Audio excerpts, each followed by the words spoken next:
Ready to talk some shit. Doesn't even sound as ready to talk some shit. I am not well today. Oh man. Gosh. Yeah. This didn't sound the same, right? Just no, it didn't. Didn't. Lack of conviction in there. Oh gosh, no oomph there. You need to put some oomph in it. Yeah, my bad. Not feeling too well, man. Ish. But it's just allergies, though. You know, just I know. pop a pill. I will. I need to, but you know, like we were at a joint where we could have gotten some, but yeah, we didn't. We just went and bought beer. Yeah. And chicken. Decisions, like real decisions. black men. Decisions. Oh gosh, I think I was distracted by the lady with the boobies. Oh yeah, there was a lady with the boobies. Yeah. She was actually, you know, she knows though. Oh, she do. She was handing out flyers as we were leaving ShopRite, you know what I mean? And then she says, excuse me, and I always try and ignore them. Like, I ignore the first you were walking off. I'm gone, you know? Because they're trying to give me those pink ribbons or whatever ribbons, you know? Yeah. Sometimes I feel like that money doesn't get to the people that it's intended to get to, you know? Yeah. So every time I hear, excuse me, I'm like, I don't want. I'll keep my 2 kwacha and my coins. Leave me alone. Yeah. But like this one was just, you know, she was handing out flyers and, you know, showing boobies. She was just showing boobies. She was showing boobies. She wasn't showing boobies. They were just Bro, there. The reason why she had that top that shows the boobs like that is because she knew she had those flyers. She knew when a fairly good looking woman says, excuse me, and then you turn around and then you see it's like, you know, she's breasts are revealed and whatever, you're gonna stop and hear what she has to say, and that's exactly what you did. Gosh, you want to hear? It's like, why is this woman with nice boobs? Why does she want to talk to me? Yo, Twitter's gonna kill you for this shit. Why? I'm just saying though. Sometimes you be saying shit. I'm like, this nigga know what he's saying. No, it's gosh. Like, I cannot live my life based on Twitter because these are real conversations. These are real conversations. There you go. Know, if a woman is fairly good looking woman says, excuse me, you look at her, it's like, oh damn, she's pretty. You're gonna stick around. You're gonna stick around. That's true. I mean, you know, that's why they have, you know, secretaries are usually women, attractive women. Yeah. You know, from banks and all of that. I can't remember the year, but there was just a time period when it's like they decided, it's like, you know what, let's get Mama Agnes off the front desk. You know, it ain't working. Older looking, you know, slow woman and whatever. It's like, let's put these babes right in front. Let's put Felicia. Yeah, where's Felicia? All of this, and boom, that's what happened. So every time you go to the bank, you're like, damn. Yeah, it's like niggas be out there hustling just to go and make a deposit. Because you see, the thing is, like, as guys, we're not. It's kind of weird for a woman to stop you, to talk to you. Yeah, no, we don't get that. Weird. You know what I mean? Yeah. So like the guys and the mall that are trying to sell stuff, where they're trying to stop you and shit. It's like, what do you want? You about to rob me? Yeah. And then women are probably like, hi, this nigga, like, I'm tired of you niggas, like, you know, trying to stop me to talk to me and shit. But the guy's just trying to sell you something. You know what I mean? Absolutely. So it's all of that. Yeah. Oh yeah, I get what you're saying. I think, you know, things like that. It's like when you just say, "Oh, the lady with the boobies." It's like you have to add like some context to it, you know. And she was selling tickets, and I'm pretty sure she's gonna sell quite a lot today. No, she will. People are gonna show up because she actually said, when we're like, oh, okay, cool, this is gonna be an event at so and so, whatever. And then she says, I'm actually going to be one of the hosts. And I think she knew. That was like, and I think she jiggled her boobs a little bit. I told you. I don't know about that. I'm gonna be there. Then she shook him a little bit. I'm like, oh. I was like, I'm gonna be the host in the thing, and I'm like, okay, cool. This is like bait, baiting niggas. We'll see. But she was very nice. She was very nice. Yeah, I actually remember one time, like one of these ISPs, like, you know, they have these outdoor things where they have people go to the malls and hand out flyers and maybe sell a few. What do they call them now? Routers and stuff, right? I was about to say modems. Yeah. Gosh, that's so old school. So it's like very pretty girl stops me, and then, you know, we have a conversation. Yeah. And then she's like, this is my number. You can call me anytime for this. Yeah. You know, so I'm like, I had that. I usually throw away flyers, but that one I kept for a while. I'm like, what should I do here? You know? I mean, they do that though. Shit. They do that though. I remember. Yeah. I remember, and I've told this story. I even told my wife this story. And your wife knows this story. Yeah, we're in SA, right? Yeah. And you're walking through the malls and whatever, and those little, mid-islands people, in the middle they have their little perfumes or whatever it is that they're selling. Yeah. But like they had some weird products, like hand products or something like that. And then she was like, excuse me. And I turn around and she is, that drop dead, she was in a video type gorgeous. Goddamn. Like head to toe. Shit. She was she wasn't even South African apparently. She was from Israel. Oh, for real? Yeah. Getting that Israel. She was super fly. Yeah. And then I was keeping the same energy. Keeping the same energy. Like, excuse me, can I talk to you? And I'm like, nah, I'm busy. And I was just like, no, please. And a little foreign accent. You said, I'm busy? Yeah, I said I was busy. Such a diva, man. Get the fuck out of here. Keep the same energy, my nigga. Whether in Zambia or SA, keep the same energy. All right? So she obviously she had me when she started talking and whatever. What you're trying to say is like, okay, look, I'm with a friend, and then she held my hand. It's like, oh no, it's not good. It's only 2 minutes. Only 2 minutes. Gosh. And I'm like, bro. And then she starts telling me about some weird product that can shine your nails. Shine your nails, bro. I stayed for 2 minutes to hear about a certain product that can leave your nails shiny. And I'm like, is this not for women? It's like, no, even men. Oh, and I'm real? like, yeah. Yeah, you do have horrible nails, so you probably should have got like a few, should have got a bottle. What are you doing? Look at my nails, my nigga. Is that something you do? Really, my nigga? Why are you looking at another man's nails, though? I'm just saying. It's just you, man. Get the fuck out of here. Do you want to tell us? I spend a significant amount of time. You want to tell us what Kudi's nails look like? What? I mean, you and Kudi are pretty cool. You're friends and everything. Oh gosh, no. I didn't. I said we're friends, but it's not like. It's not crazy. Like what? You know. Well, what you mean? You know, like I this probably is not for me. Probably hung out with him for like maybe like 2, 3, 4 times. Like it's never, he's friends with my co-host. Oh, okay. Yeah. Okay. All right. I think we're just acquaintences or something like that. Yeah. Blame it on Tori though. I'm not out here texting Kuni all the time, or Just I mean, when he's he's performing somewhere, we'll go and support him because he's a very dope singer. Okay. Yeah. Yeah. Why are you bringing up Kuni, my nigga? No, I'm just saying. What's up with you and Kuni? You want me to, pass on the message to him? I'm saying if you be looking at another nigga's nails, I just wanted to find out what Kuni's nails look like, because you said on the WhatsApp group that you're friends. You know what I mean? We know each other. Okay. Yeah. No, you said industry friends. friends. You said that friends. you and I are friends beyond the industry. Okay. Yeah. Right. You know what I mean? So that's the context. Just industry friends. Yes. All right. Cool, bro. Yeah. I don't know. Hey, I'm just asking. I mean, he's personal friends with Tori, my co-host. All right. Okay. Cool. She goes over to his house. They have breakfast. Yeah. You know what I mean? Yeah. Seen that before. What you mean? No, I've seen a post of her going to have breakfast. Yeah, that kind of thing. You know what I mean? Cool, man. It's the same with Cleo as well. You know what I mean? Okay. Yeah. Cleo's cool as fuck though.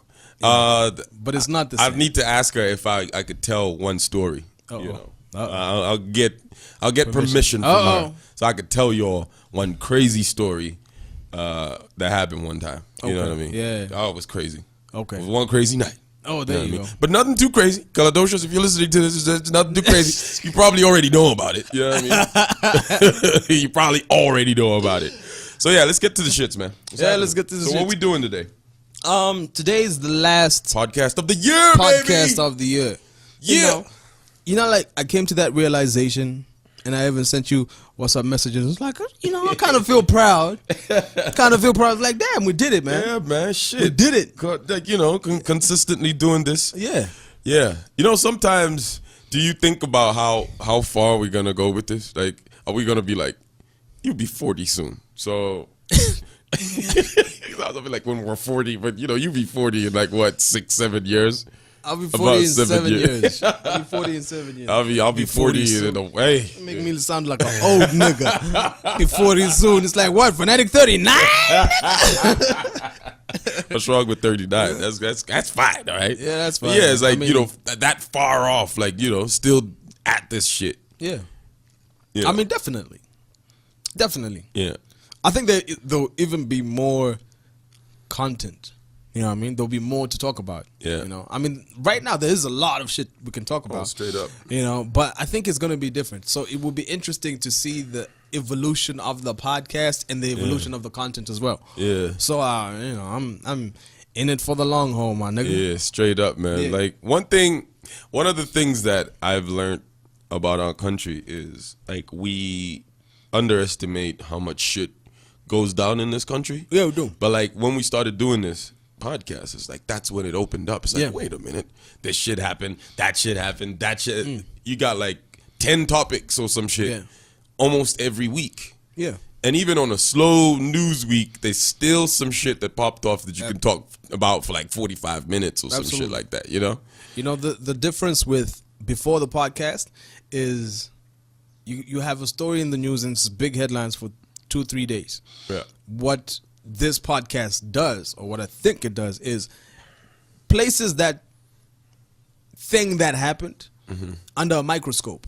and then we talk about it when we dissect it and we get to some of the reasons why did this happen. You know what I mean? Yeah. It's like, we spoke on several times, I think 3 podcasts where we highlighted women cheating, or there was a, so we got into that particular conversation. Other times it would just be, social media comments, everybody trying to be funny as hell. True. But here we delved a little deeper. We actually, we have seen this year that, women are trash sometimes. Sometimes, yeah. And but so the thing is, it's like we shouldn't point fingers at each other sometimes. You know what I mean? We shouldn't. It's like, let's not. I know this is like a deep conversation because it's like, because people, they have a different meaning for what men are trash is. Yeah. Some people say it is an institutional thing, which is something Peaches said. Yeah. Where it's like, oh, the guys that are mad that when we say men are trash, shouldn't be pissed off because of so and so. What we're trying to say is there's these structures that have been put in place that put women in very difficult situations. Yeah. And when women try and speak out, they get overlooked or nobody pays attention, and that's like part of it. You know what I mean? Yeah. But like that's like not the universal not at all. Not at all. Meaning of men are trash. Some women are just using it because they're pissed off because their boyfriend cheated on them. Yes. And then now they feel like you have like the license to just say that. You know, it's like, so it's like, it's the same if we could twist it and also point the finger at the women. Yeah. Recently there was that story of women inserting a bottle of alcohol in another woman's vagina. Yeah. So how do you do that? And hot chili peppers as well. It's like, niggas are not gonna let's grab that motherfucker, let's put his dick in a bottle, and then let's put chili on his shit. Like niggas ain't doing that shit. Number one, keep in mind niggas hate details. That's straight. Hey, nigga who be on something's like, yo, what we need to do is find a bottle, and then after we find the bottle, we're gonna get some chili peppers. It's like, nigga, let's go beat him up. You know what I mean? Let's beat a nigga up. Let's go and have a beer after that. Yeah, ain't nobody got time for all of those details. Only women. Yeah, there you go. So there's different aspects to it, and it's been just so interesting to, just try and analyze it and look at it from a different perspective. But I've been thinking we should probably one of these times have like a lady come in here and we could just like have like detailed conversation. It's like, oh, tell us why you think this and shit like that. It's gonna happen one day. It's gonna happen one day. I mean, one person who throws that men are trash out there a lot is Ludo. Yeah, you know what I mean. She's been an advocate for that for a very long time. But like Ludo's perspective is obviously different from the general public or what we see on social media. Yeah. So it's different, and it would be interesting to have a conversation with her about that and other stuff as well. Other things as well. Yeah. So, events of the year. First of all, the big thing that kicked off the year, I believe, was Miles Sampa becoming the mayor of the city of Lusaka. Yeah.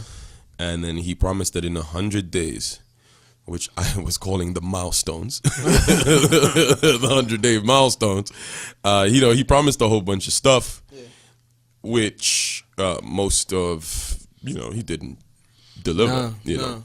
I mean, he said it's like in 100 days there'll be, Wi-Fi in most bus stations or whatever. Yeah. It's like, nigga, how you gonna have a Wi-Fi in bus stations when niggas actually steal the steel on the bus stations? You know what I mean? Like, yo, the little... Yeah, people steal that. So, Banda will get that thing and put it at his house. So how the hell are you gonna put equipment there to give Wi-Fi to people? I mean, for me, it's like, I know for him it was like, oh, we're trying to turn Lusaka into a more modern city. So those are some of the facilities that are needed. But I'm like, I feel like there's bigger issues to look at, I don't think people are worried about whether they'll catch the Wi-Fi at the bus stop. Not at all. Know what I mean? It's like, I'm pretty sure people are worried like, yo, it's raining. When we get into town and drop off, there's probably going to be water everywhere. Yeah. And we have to climb a nigga's back just to, move from one joint to the next. I feel like the drainage systems should be one of your concerns. And the thing I don't get is, niggas know what happens every time it rains every year. Every year. And y'all just leave it like that. Every year. I've been saying that probably for the past close to 9 years. Yeah. Because I used to work at Joy FM, and Joy FM was right next to Kulima Tower. Yeah. We're actually at a building called Kulima Tower. The actual building. Actual building. So every year, used to look down at Kulima Tower bus station and see it get flooded. Yeah. And then they did the whole reconstruction or whatever, modernization of the bus station, right? Yeah. And then they spent, I don't know, I think it was closed for close to 8 months. And we're like, oh, look, they're done. We can see inside because we're on the 10th floor. But like, why are they not opening this shit? And the argument was that, oh no, we're actually working on the drainage system. Oh, there we go. For this thing. First rains come. After that thing is open, flooded. From like, okay, in USA? Because you see, the thing is, it's like, when you have a poor drainage system, you could build all the nice roads. Yeah. But when the rain comes and floods that place would, it deteriorates. I don't know if that's how you say the word. Deteriorates? Whatever. I don't know. You're thinking about Tory. Deteriorates. I am not thinking about Tory, my nigga. Deteriorate. It degrades. Let's just use degrades. Degrades, like it just becomes a mess. Like, after season, cracks. After that, you have potholes and shit like that. And then now you have to mend the road, and then it just looks ugly after that. It's simple, basic science, man. I mean, you're not gonna build a house without a foundation. That's just straight. You know what I mean? So there's certain things before you can say it's like, oh, the roof. It's like, no, worry about the foundation first. Straight. So you got to worry about the 1, 2, 3 before we can get to 105, man. Yeah. And for me, the thing was just like, I don't know if he even got anybody with that stuff. For me, I just feel like people vote in Lusaka, especially on party lines. And people voted for him on party lines, and he won. He won on party lines. Nothing more, nothing less. Nothing, because it's like, yo, I don't think anybody was swayed by, oh no, Kuzangwala Wi-Fi, so let's vote for this guy. No. Niggas don't give a fuck about Wi-Fi, man. You think we do give a fuck about Wi-Fi, but like, the people who are like there. No, not at all. They ain't really thinking about that. No, man. No, not at all. So it's just, just these little. I feel like, politicians want to put out things that it's like they want to be seen like they're working. So they'll do like things that people can see instantly. Yeah. So it's like, oh, like we did this, great. You cleared a garbage pile, but there's still more out there. You took pictures and that was the last thing that you did. It's like y'all could do more. Can do a lot more. You know what I mean? I do not take our mayor seriously at all. You know what I mean? I don't. Yeah. It's a sad situation, but I do not take him seriously when he says things. When whatever he does, everything just looks like a little stunt that went wrong. And the thing is, you could actually have a smarter way of selling the things that he tries to sell and look like you're actually working. But like for him, it's like you clearly see it's like you're faking the funk. You have no clue what you're doing in that office. We can see through you. You're like freestyling this whole thing. What am I gonna do today? Yeah. Dress up as Santa with a bunch of toffee sweets. Gosh. You know? Wearing a brown shoe, man. There was somebody that was trying to defend that. It's like, nah, he's doing something. I'm like, what the hell is he doing? Okay. Toffee sweets. So he's giving them out to these kids. Is that a memorable thing? It's the thought that counts. It's like, nah, man. This is come on, man. Look, you can't defend rubbish. Go out to an orphanage, bro. Give out some stuff. You know, go to a school, give out some backpacks, like some shit like that. Look, this is just an idea right here, right now. If the Lusaka mayor went to ShopRite and said, you guys at ShopRite, I want 100 bags of millimilk to donate to an orphanage. If you went to Spar, did the same thing. If you went to Game and did the same thing. If you went to all of these big stores and did the same thing, how many bags of millimilk would he have? Yeah, he would have a shit ton of those. People, it's like if he went there and spoke to the managing director and told them, it's like, this is what I want to do and it's for the less privileged in society, do you think the guy is going to say, oh no, sorry, we can't do that for you? That would be, it's not possible. Yeah, it's not possible, yeah. You know what I mean? Yeah. If you went to Tread Kings and told them, it's like, look, Tread Kings be giving away stuff all the time. Yeah. You know? We work with some of these companies, and then every time you're doing something for them, they'll be like, oh, what do you want? You want this? Do you want that? Do you want that? And you live there with a whole bunch of stuff. They don't need that. Yeah. You understand what I'm saying? So he could have done something like that. This is an idea I've come up with 2 seconds ago. So you mean in his whole office, nobody's thinking like that? It's a problem. Yeah, that's true. Yo. Like who do you have that's sitting next to you? You know. I don't know, man. You know what? It speaks to the kind of leadership. It's like if I am sitting around, if I'm a leader and I have people around me who are supposed to give me advice and they're not giving me good advice or bringing up good ideas, y'all are fired. You're getting out of here. Yeah. But then again, it's like, what does he think a good idea is? That's the thing. Because that's the thing. That's Santa shit. That's Santa Claus shit. Because I'll tell you this, I hate bootlickers who don't even try and improve their person or their boss. They just be like, whatever you say, sir, you're the man. Yeah. I mean, because if I was his assistant, I'd be like, you look ridiculous, nigga. Like, you can't go out like this. What is this? I was having an interview yesterday, right? Yeah. And I'm about to interview this gentleman, and then, this gentleman, high-profile gentleman from a high-profile company comes in, and he's with somebody. Yeah. So that somebody was the one who was like, oh, are you the one doing the interview? And I'm like, yes. It's like, oh, okay, do you have the questions? And I'm like, yes. Do you do this? And it's like, yes, I got this. Don't worry. Yeah. Just bring your person. We'll handle the interview. No problem. Yeah. No, but you have to sound natural when you do it. And I'm like, you know what? This is my job, This is my job. I know how to do this. And then he comes, his person sits down, and then he tells me, oh, make sure both mics are on. And I looked at him. I looked at the man, and then I looked at him, and I chuckled. And I just really? And that's what I said. I said 2 reallys. And I'm like, my nigga, make sure both mics are on. God damn, man. Like, what, did he think you were stupid? Like, what the fuck is that? I don't get it. That's crazy, and bro. the crazy thing is, it's like, radio is scary. This is a high-profile gentleman, but he's never done this radio thing before. So he's sitting there, and he's nervous. Okay. Nervous! You can tell. So you're trying to put him at ease and everything and all of that. And then you have this, wankster standing right next to him on some, I hope both mics are on. And I'm like, bruh. He just wants to be seen like he's working. Like he's working. Just make sure that this is... I'm like, yo, rubbish, man. This is my area of expertise. I hate it when people do that. It's the most annoying thing ever, bro. So yeah, our mayor. 2019. One of those things, man. I mean, it's gonna be crazy. It's gonna be crazy, and he's still about. You know what I mean? So still, yeah. Expect more content about the mayor. Yeah, we going on this podcast. I feel like we've spoken about him more than anybody else.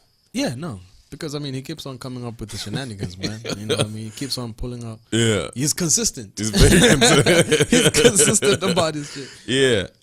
So I want to shout out J-Rocks. He had his video launch on Zambezi Magic, and it was a privilege to be, part of it. Yeah. What were you doing in that? Just, giving my perspective on his music, what I think of his creativity and stuff. So, yeah, that was pretty dope. Jay has had an interesting year. Yeah. And I'm like, Outside the Rocks too. I don't know if you listen to it. Not all of it. Okay. So Outside the Rocks to me is better than Outside the Rocks 2. Yeah. Is better than the first one. I think I've said that too, like with the songs that I've heard. It just sounds way better. Yeah.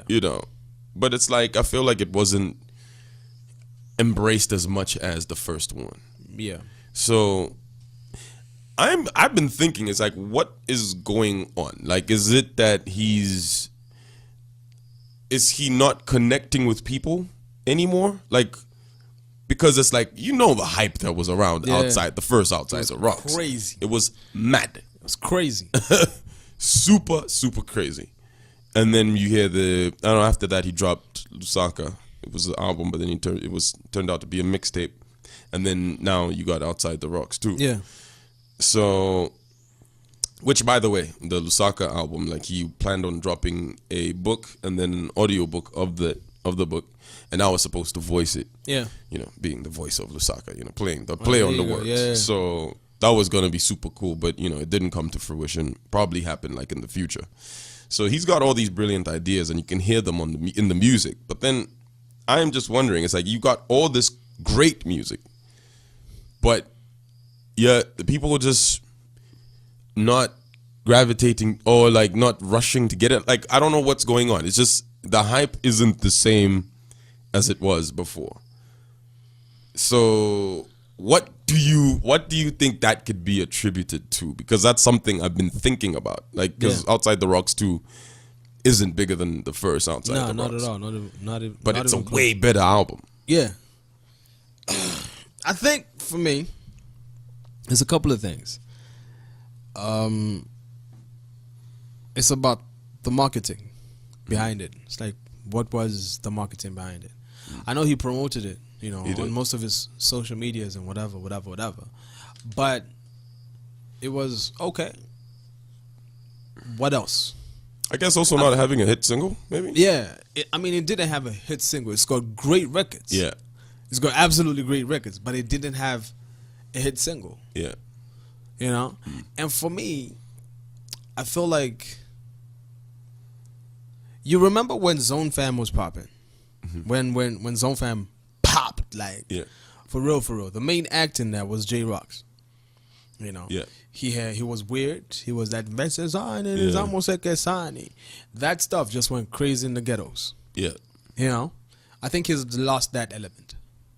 Okay. That element has definitely fallen off. Mm-hmm.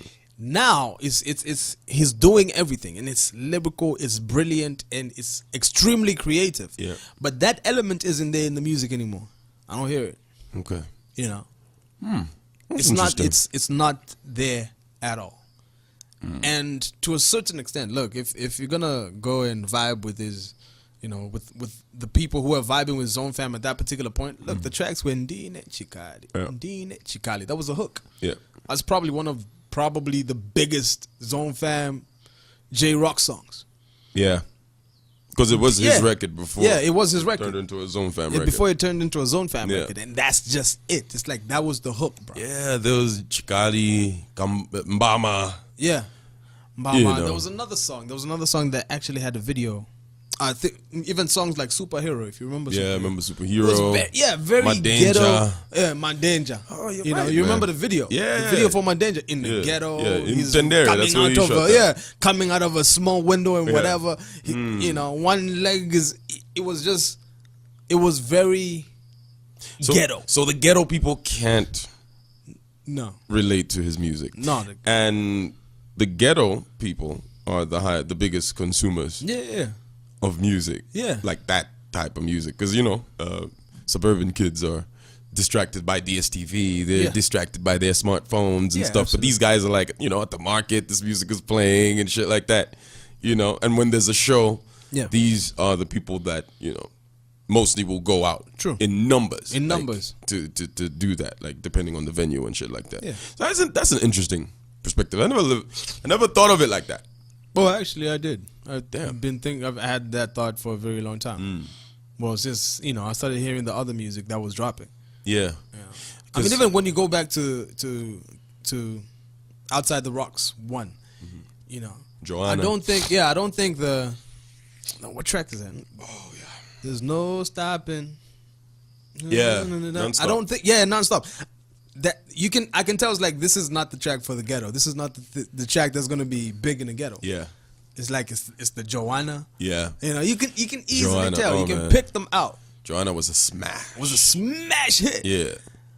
So for me, I was like, if he could get that back, that would be awesome. And I think he knows that because I had a conversation with Duncan Hoster, former Zone Fan manager, who actually said it's like, oh, J-Rox actually wants to bring that character back. That Benzensani, Zamu Sekesani. That he's like he wanted to bring it back. Now this is probably 8-9 months ago when we had that conversation. Yeah. And it hasn't happened. Yeah. So I don't know. We'll see. So I guess because Jay is he thinks his shit through, and I feel like he's probably conscious of that. Yeah. The problem with appealing to that crowd, I don't know if I'm right or wrong here, but is if you go too deep there, do you lose your base with trying to break onto the international scene?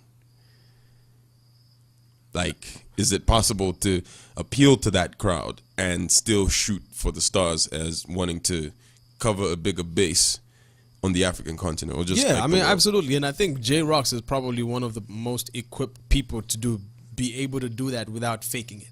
Yeah. You know what I mean? Because you listen to the lyrical content, and the lyrical content, in English and whatever, it's there. Yeah. So he definitely has that covered. But I think it's about the marriage of the two that will absolutely kill it. Whether you have to say it's like, okay, look, I'm gonna do 10 tracks on this album. Yeah. 6 are gonna be like this. Yeah. And then these other ones are gonna be like this. I mean, rappers do that all the time. Yeah. You can tell. It's like, oh, okay, look, it's like I think he was in this Mayan state and whatever. Yeah. And then from here, this point, this is like totally different content. It's kind of like when Critic dropped District Rhyme and Poetry E minor. Yeah. Same individual, 2 totally different projects. Yeah. Extremely. And it's like, oh, okay. He can actually do this. That could be, if he wanted to, could have been one album. There you go. To, I don't know, show versatility and all of that and shit. Stuff, yeah, diversity. So I think for me, J-Rox can absolutely still maintain the ghetto and still maintain, that street, that international feel and that, all of that. So this also takes me to the conversation we've been having about how what happened to MI. Yeah. MI was possibly the top 5 biggest rappers. Yeah, on the continent. Top on 3. the continent. Yeah. Top 3 Top even. 3 you could put him up there, and he could spit. The brother could do his thing. And that was the time when Nato C was popping, Ice Prince and stuff. Prince. And then all these cats we just mentioned are like, Gone.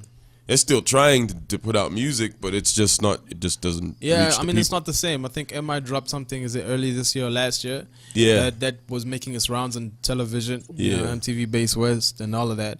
I saw that, and it actually sounded pretty decent. Yeah, it felt like probably even Nigeria was rocking with it quite a bit. That's what it felt like. Yeah. But it's just, I think it's time, man. So he lost his base. So did he lose his base, or did music move on? Because I feel like music changed, you know, because Wizkid came through and did his stuff. Yeah. Davido came through, Davido, depending on where you're from. Yeah. And then there's people like Olamide, who is, you know, just like a street. He's like the Raf Qaida of the place. And Fino is also like just he's real big. He's real big. He's in his own lane and stuff. But I all feel of like, them, like, you know, the conversation we're having about J-Rocks, I feel like Fino is one of those who does that pretty well. Yeah. Because it's like, look, oh, you want hip hop? I can give you hip hop. Yeah. I can go in with the bars and whatever it is. And then it's like the next song is like it's a very Nigerian and he's singing. Yeah. You know, people in Nigeria are gonna rock with that like crazy. Yeah. You know, understand what I'm saying? So it's like it's about that balance. It's about the balance, bro. So I don't know. I mean, like people like MI, I'd even say more MI because people like Need to See. For me, Need to See gave us 2 songs and he was out of here. Yeah, no, it wasn't 2 songs. He had 10 over 10. He had 3 songs. Kenny Big Deal. Yeah, 10 over 10. 10 over 10, 5 and 6. 5 and 6 sounded just like 10 over 10. 10 over 10, yeah. Give us 3 songs and it was out of the building, bro. And I was rooting for that guy until I heard some other record that he did that just, he tried to sound like an American. Oh, there you go. He was snapping and everything. Oh, there you go. I'm like, what are you doing, bro? It was that time. So probably he was like, yo, we need to do one of those down south records. Because Davido tried that. Oh, Davido, depending on where you're from. He tried that shit with the Meek Mill record. Yeah. Was it Meek? Yeah, it was the Meek Mill record. With Meek Mill. I just can't remember the name of that record, but you know, he tried to break into the market over there. Yeah. And it didn't quite work. That record was nice, but it didn't break anything over there in the States. Bruh, like the United States is a freaking unicorn. All right? Like you have to, I don't know who you have to sleep with to get into that market. You gotta sleep with the devil or some shit. God damn. Ask Craig David about the United States. Straight. He will tell you. That nigga moved. It's like he had a #1 album everywhere in the world. Yeah. And then the United States was like, nah, fuck you, nigga. They let him in, I think, about a year and something later. Yeah. And he probably, I don't know, maybe made top 50 or something like that. Yeah. It was nothing crazy. He moved that side. It's like, what do I have to do? Do I need to get buff? I get buff for y'all. Got buff. Nothing. Yeah. That was the end of Craig David. Shit. But he made a great comeback, but it was just in the UK where he was making an impact. In the UK. It's like, just embrace where you're from, you know what I mean? Just do it. And that's what Davido did. Or Davido, depending on where you're from. Really, are we going to do that? Yo, we get it. Okay? We get it. I'm trying to, reach a broader base, bro. Nah, man. Doing it for the streets and for the international scene. That's what we're talking about here. So, yeah, he just decided, I'm going to just do the African thing. Yeah. I'm the biggest thing in Africa. Yeah. These niggas are gonna come to me, and that's eventually what happened. Same thing with Wizkid. I'm so proud of Wizkid because, like, when he drops records with these international cats, he's not trying to sound like he's from the States or from the UK. He's just doing his own thing. African Bad Gyal. Oh yeah. That's a joint. Yeah, it's a bad tune. And I played that song today, and I'm listening to when Chris Brown comes on. This is Wizkid featuring Chris Brown, right? Yeah. So Wizkid does the first verse. Chris Brown comes in, and I sat there and I'm like, everything Chris is saying sounds just like Wizkid. I'm like, this nigga probably didn't write his verse even. It was just this like, Wiz already wrote it. Yeah.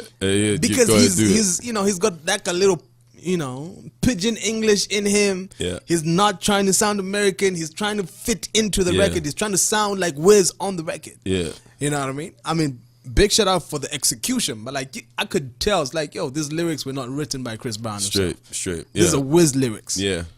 You know what I mean? Yeah. That's the power that we have here. I mean, look, the United States, all these other markets, they've done a lot of stuff, and it's almost like they're looking for the next thing. What's the next big thing? Right, what are we gonna be doing? Right now, Africa is just running the world, man. Like on music and entertainment and stuff, like music especially. We're up there doing our thing. Because think about it, like even just to throw in some more with Wizkid and Davido. Depending on where you're from. That's the last time. They were beefing at some point. Yeah, but now it's like I feel like people were like pitting them against each other. Yeah. And then now they've grown into like artists who they've got their own sound. You know what I mean? Yeah. Like it's like the way Slap D and Maki 2 are now. It's like we can't compare them anymore because not at all. They do two totally different things. Now it's Sheffy and Slap D now. Those are the ones that you're pitting comparisons or Sheffy and Bobby East, because Bobby has like reached that level now. Yeah, you know absolutely. what I mean? So it's just nice to see like how people like how they've evolved into the artists that they are now. You know what I mean? Just absolutely amazing. That's awesome, man. Yeah. That's awesome. Yeah. So shout out to J Rocks, man. Shout out to J Rocks, one of the coolest people ever. So what do you want to talk about, Good guy. man? I mean, look, keep in mind we started this podcast on episode 1. Episode 1 was Out of Pocket. Yeah. Y'all remember that? Yeah, I remember that. We spoke about the Petaoka guy on that. Yeah. Yeah. We spoke about that nigga. All right. Kamikaze. Yeah, we did. We spoke about that too. I wanted to take you back to, do you remember when you first said ready to talk some shit? Which episode was that? Was it the Critic episode? Nope. It wasn't the Critic episode? No, my nigga. Fuck. When did I say that first? It was episode 4. Episode 4. Is that the Dora the Explorer episode? Or was that episode 6 that was that? Nah, I'm not sure. I have a shitty memory, but like that I remember. Wow. You know what I mean? For real? Yeah. Shit. And that was like the first thing I said. That was the first thing you said. God damn. Let me see. I got it. I got some stuff over there to try to play it. Yeah, episode 4 was the Dora the Explorer. Dora the Explorer. Yeah, there you go. So that's talk some shit.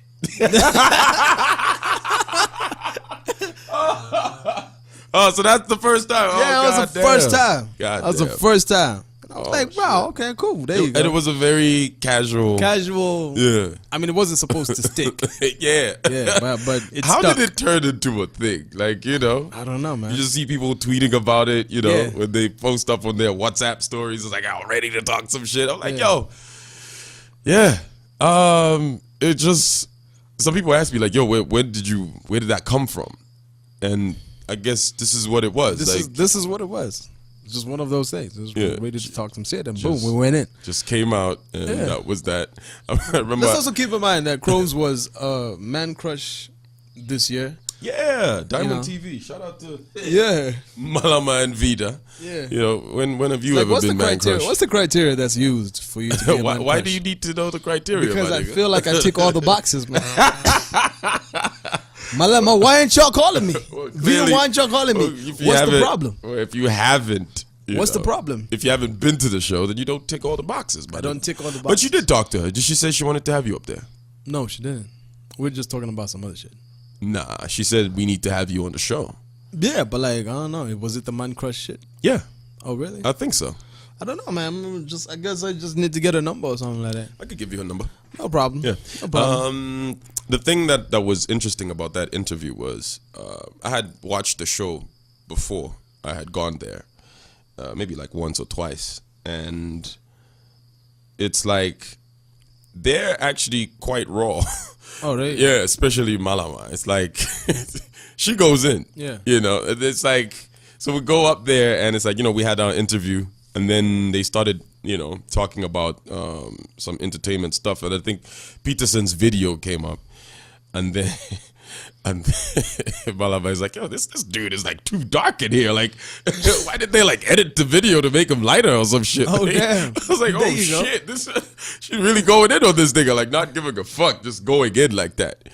And yeah, like, you know, we talked about the podcast and I was telling them like, you know, one of the things that we do on the show is we curse, like we cuss and shit. Yeah. And then, you know, when I said that, they looked at me like, huh?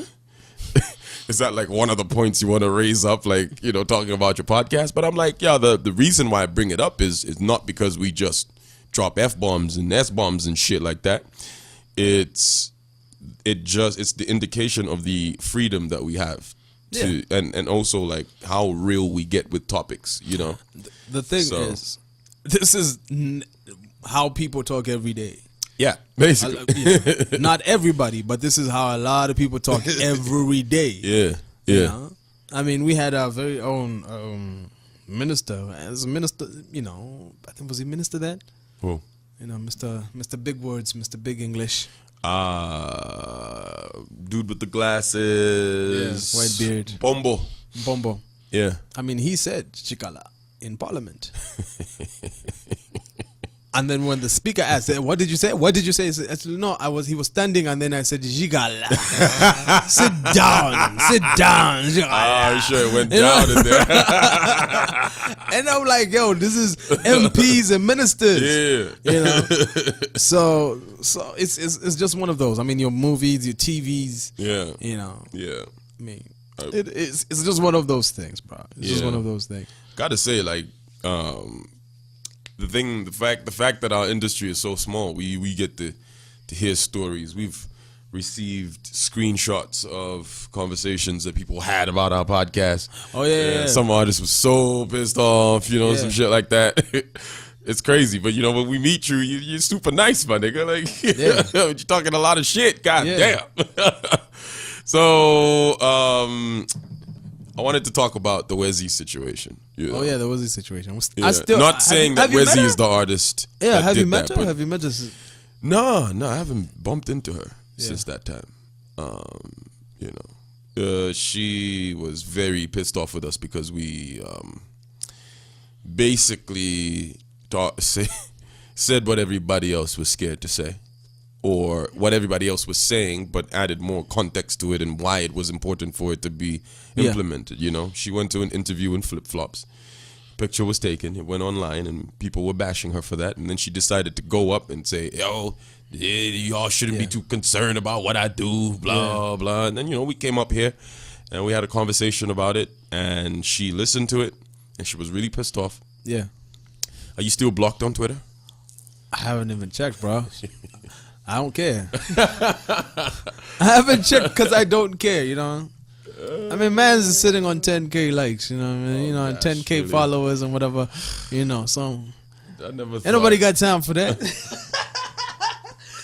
Never thought I'd be the nigga flexing and shit. I know, right? I'm just like, listen to this nigga right here, man. Yeah, man. Shit. I mean, when you get to certain points, I mean, look at B-Flow.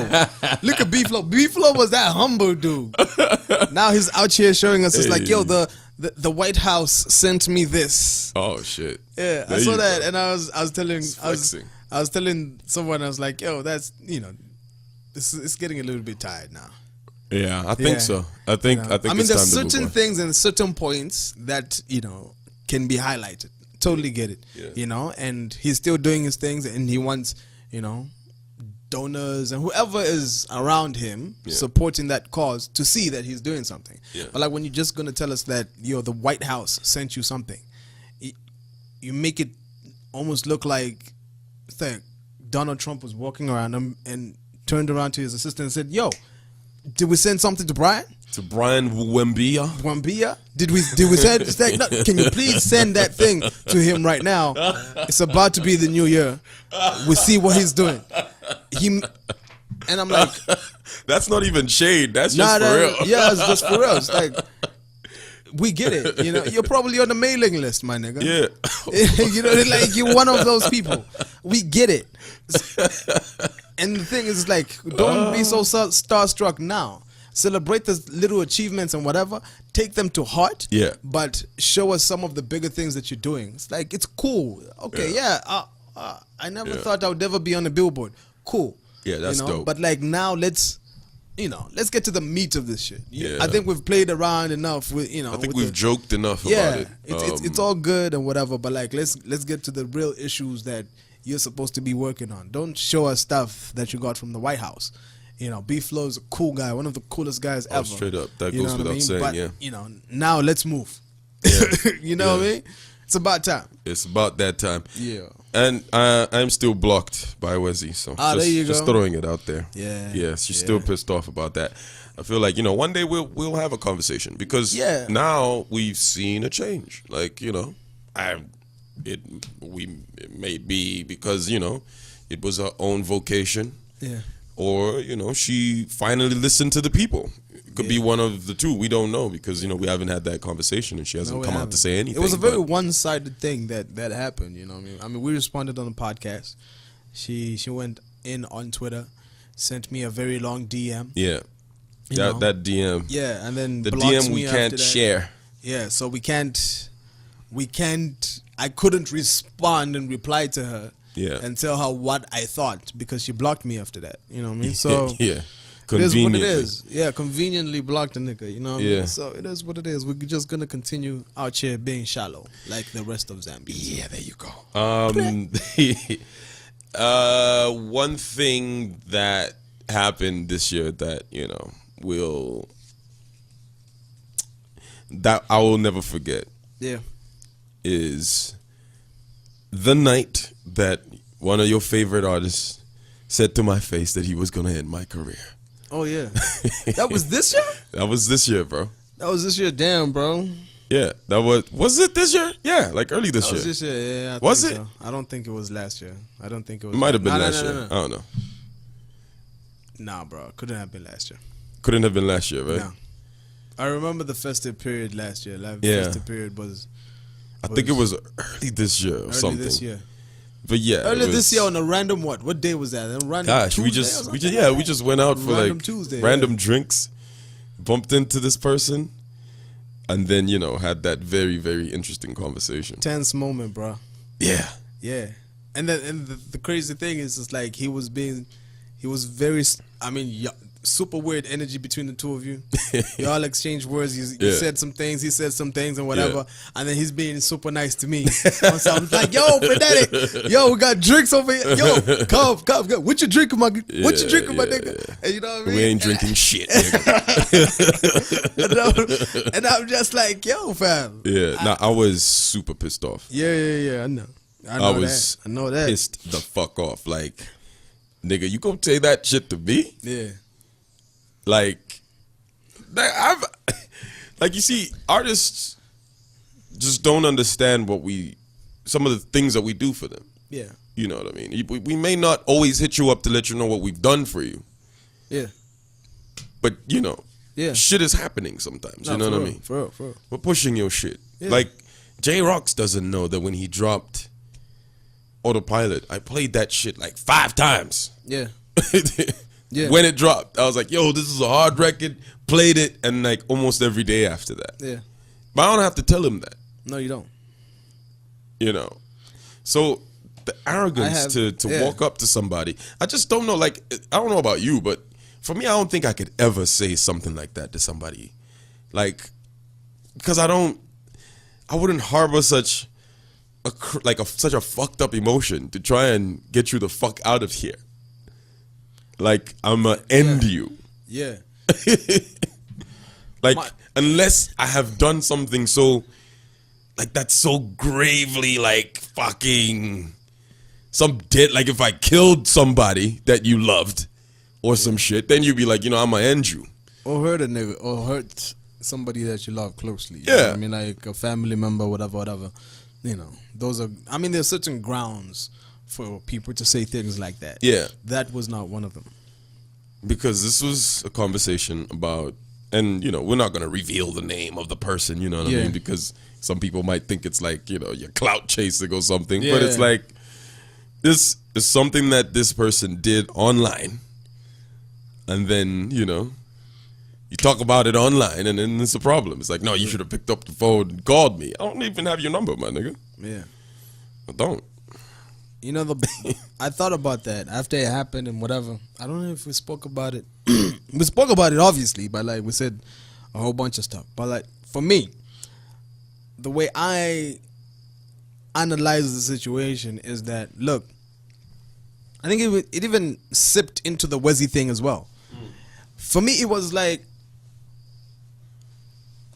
an entitlement, like not old school, but like people who've been in the game for a long time, and have earned their stripes to get to where they're at now. Yeah, the game, the way it was then and the way it is now, is different. Mm-hmm. You understand what I'm saying? Mm-hmm. Media is changing. Mm-hmm. All right. Then they would put out the music. They would go out and perform it and whatever. Nobody would say a lot of things about it. When somebody, when this big artist drop songs, take it to the radio station, the radio DJ. They're cool with the radio DJ. The radio DJ plays their song. It ends there. Yeah, everyone's But saying nobody is on some, I really don't like this song. Yeah. Oh, I think he should have done this and this and this and this and this. They're not a lot of, you can count on one hand the radio presenters, even back in the day, who used to do things like that. Yeah. You know what I mean? Apple, you're always gonna laugh at me for saying this shit. Gesh Groove. Oh, gosh. But like Gesh Groove had a segment called I think you've seen Gesh Groove's dick or some shit, something bro. like I don't know. Flush, yeah. What? And he always ignores me when I'm like trashing him for this shit. There was a segment called Flush It or Bump It or something Fanatic like that. would suck Gesh Groove's dick any fucking day. Look at it. Flush it or bump it. All right, so It's a segment. flush it or what? Bump it, something bump like it, that. right? Yeah. Right? So he gets the song, and then he plays the song, and then callers come in. It's like, yo, what do you think about the song? They say what they think, and then it's like, if he doesn't like it, to flush it, he'll never play it again. But then that's the people's opinion. That's the people's opinion, but he would also give his opinion. He would say it's trash too. Yeah, Lucci is also a person who has said his opinion about certain songs. Yeah. Not everything, but certain songs. And definitely not local songs, because he was more inclined to the soul music and whatever. So, with that said, it's like, look, you're coming in from a mind state where nobody criticized you. Yeah. Nobody questioned what you're doing and everything. Yeah. So, when a person tries to step up to you and tell you, it's like, yo, this and this and this, I don't think this is right. Yeah. Or you should have done this here and done that here. Or I really don't like this song. I mean, it could be a big song, but I really don't like it. Yeah. And you criticize them from an intelligent point of view. Yeah. It's like, how dare you? Do you know me and how far I've come? How far I've come to get to this point? And then you, who got here, years after, you're gonna try and question me. Yeah. So it's that feeling of entitlement, and who do you think you are? Not knowing that things have changed now. Yeah. It's changed. I think people underestimate the power of media. Yeah, no, they do. It's like, you could that be? All right. I mean, Zambia is we always say Zambia is a couple of years backwards in as far as certain things are concerned. You know what I mean? Yeah. Even in a few things. Yeah. Podcasts. I mean, how many podcasts are out there? Yeah.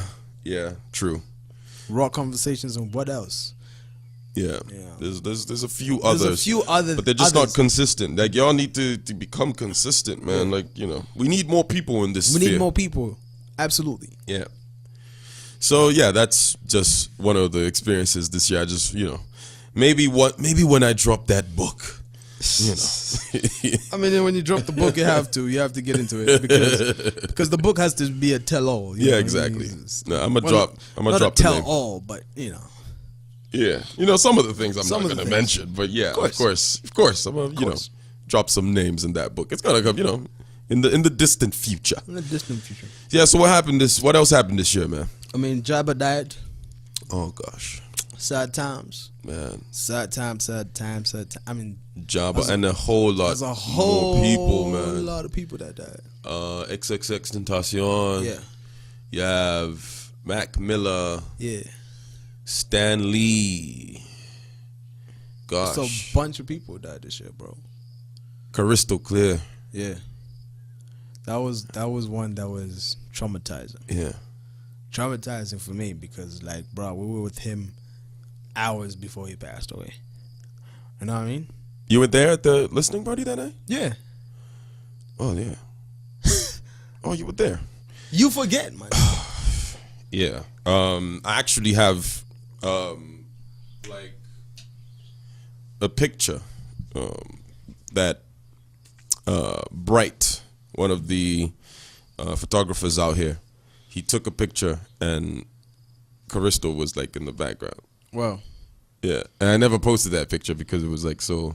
It's like me in like a red hoodie, made in Zambia thing. The ones that are made by FJ, the King of R&B. King of R&B. And it's like, oh, there he is. I never posted the picture, but you know, yesterday I put it up on my WhatsApp and stuff, and it's one of those moments, you know, that make you think. It's like life is just so fickle. Like, you're here today and you're gone tomorrow. But it's like we know these sayings. Like a lot of these sayings, like we know them. We've heard them countless times.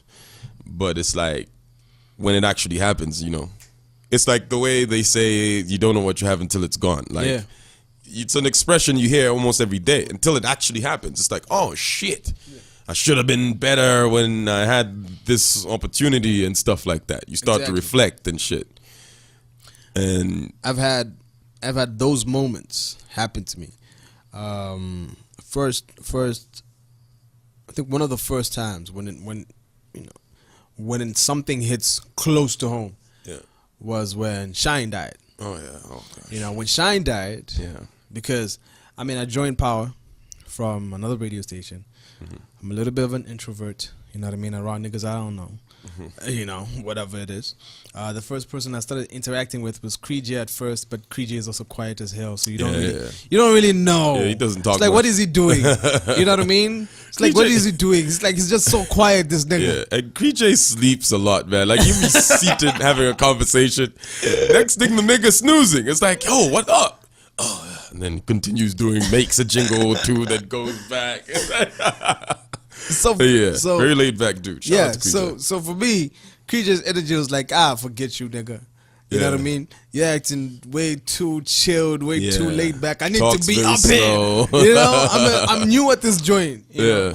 But like, you keeping similar energy with everybody. It just looks like, hey, what's up, Crumbs? And then he walks past, going to the bathroom, and I'm like, this nigga. So I gravitated towards Shine. Yeah. Me and Shine became close and whatever. More easygoing. Yeah, more easygoing, very loud guy, you know, very awesome energy. And then we became real close, you know, did a couple of things together, hang out together, whatever. And then when I got the message that he died, bro, it was just blackness. Oh gosh. It was just, I cried, you know what I mean? I've had relatives that died and I did not cry. I cried, bro. I was broke. Yeah, I cried too. But for me, when I dropped tears was, we went to Hollywood City, and this was like on a Sunday, you know, because he used to host. This is Uncle Frank. I gotta answer this. Hello, Uncle Frank. I'm good. How are you? Yeah, just recording the podcast right now. Yeah. Where? At Diamond TV? Oh, what time are you done? Okay. Are we having a drink later? Okay, no problem. All right, sure.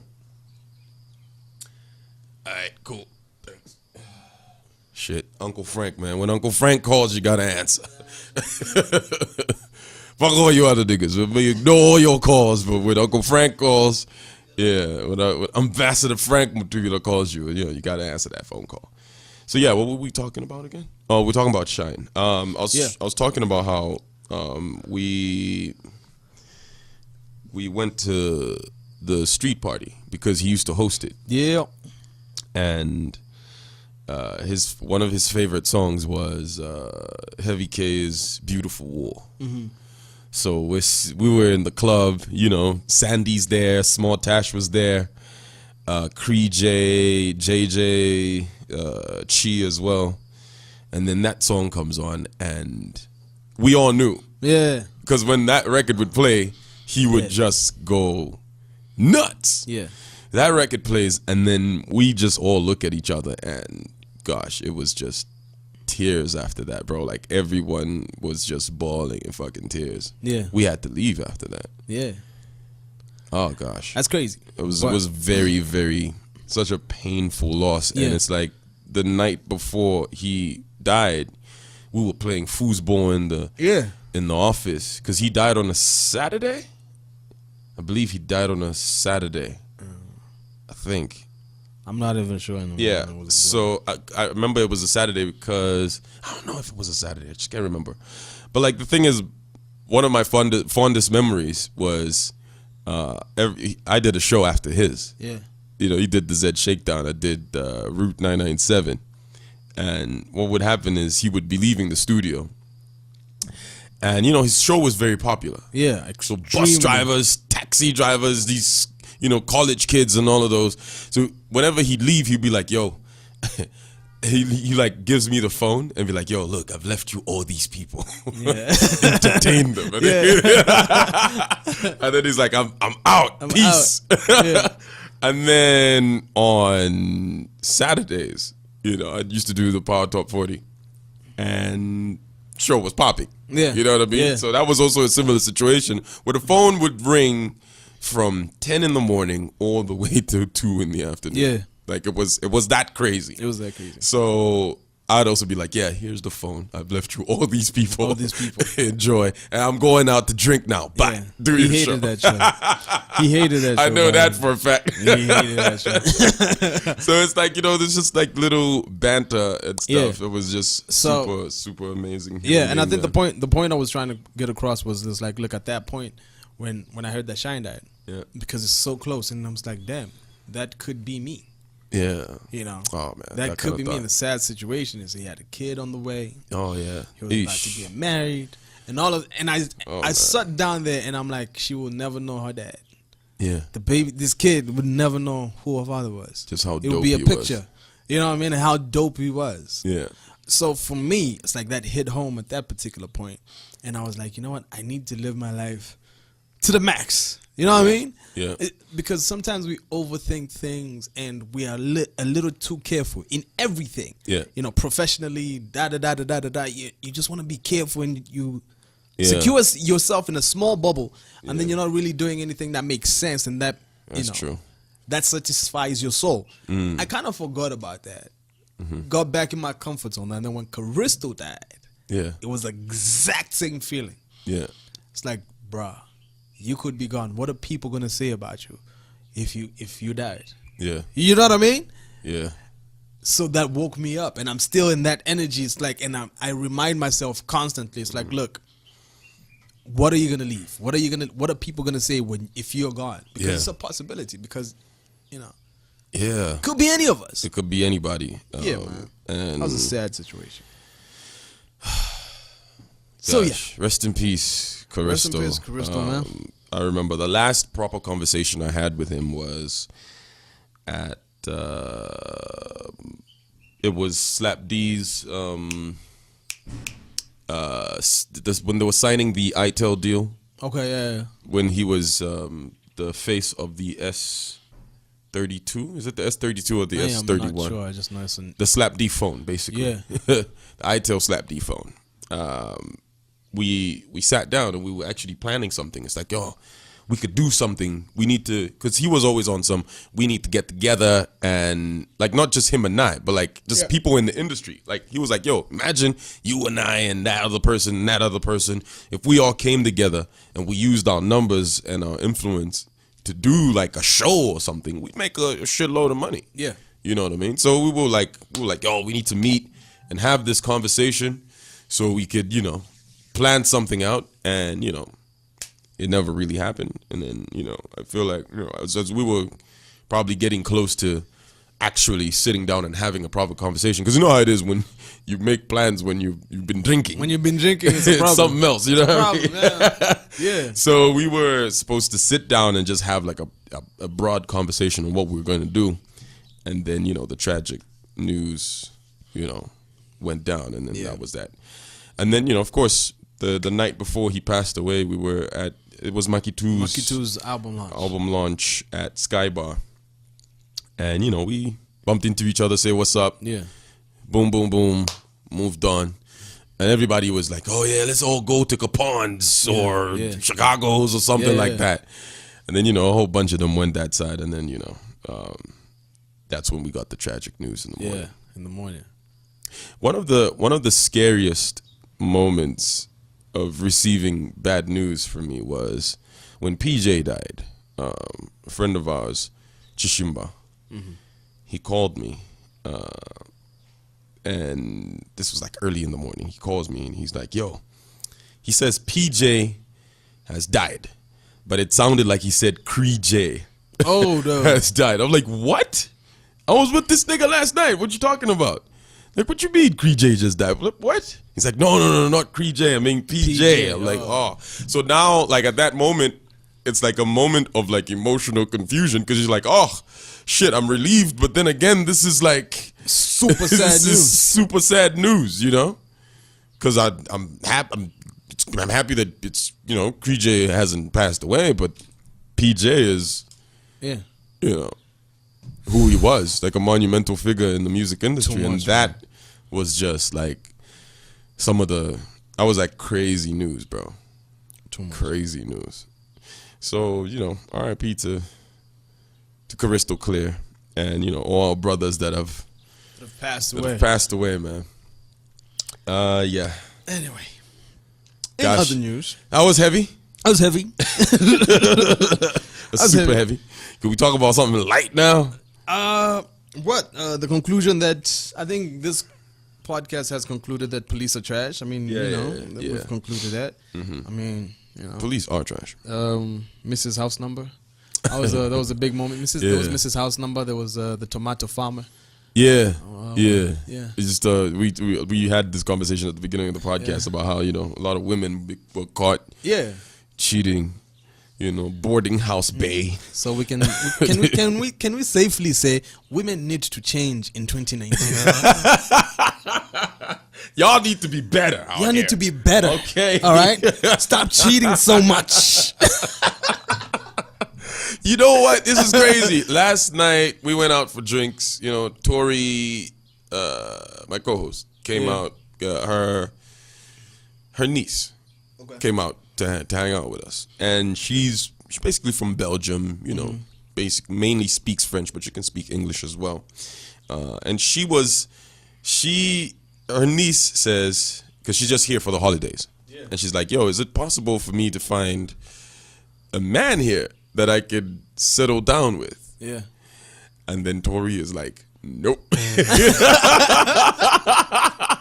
It's like, niggas out here are shady as fuck. Wow. Yeah.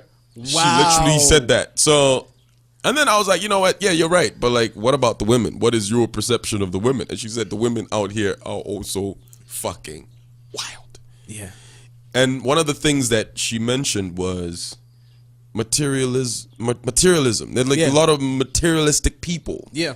Who, like, the first question you want to know is, the first question you want to ask is, oh, do you drive a car? Mm-hmm. What job do you have? Yeah. And shit like that. Like, before you have a conversation about what kind of person you're dealing with is. Absolutely. You know, and then we got into the conversation of Date My Family. I don't know if you've seen any of the episodes. No. But basically almost every single week, there is at least one or two people that just say the most ignorant shit. Yeah. You know, and it's sort of just like a reflection of what our society is like. Because like on the show, the Bachelor or whatever was like, I didn't watch this episode, so I'm just mentioning it because I just heard it as Tori was mentioning it. She was like, oh, this dude was like, I don't like women that smoke.